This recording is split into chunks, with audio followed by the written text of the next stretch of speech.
La valériane rouge des jardins est une plante vivace qui ne nécessite aucun entretien ni arrosage.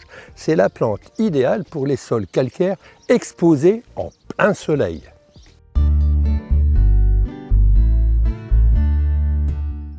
La valériane rouge des jardins ne doit surtout pas être confondue avec la valériane officinale. Ils font toutes les deux partie de la même famille. Le véritable nom de la valériane des jardins est Centrante rouge, ou plus exactement Centranthus rubers. La centrante rouge, Centranthus rubers, est une plante qui fleurit à partir du mois de mai jusqu'au mois de septembre. Rouge, pas seulement, elle peut s'orner aussi de fleurs roses et blanches.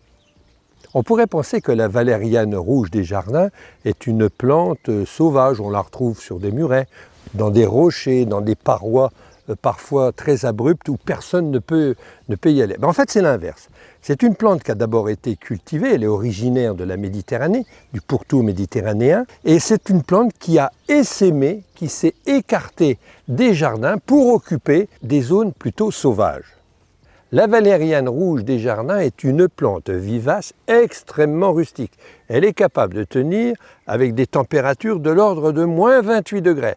Si la température descendait encore en dessous de ce cap, figurez-vous qu'elle est encore capable de germer au printemps suivant. Les graines qui ont été déposées en automne et fleurir la même année.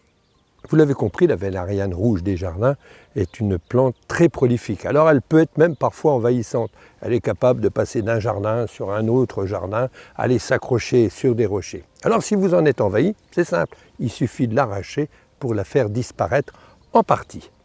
Une petite astuce, si vous souhaitez la faire refleurir pour qu'elle fleurisse jusqu'au mois de septembre, il suffit de la couper une fois qu'elle est défleurie, à partir du mois de juin, fin juin, et elle refleurira un mois et demi après.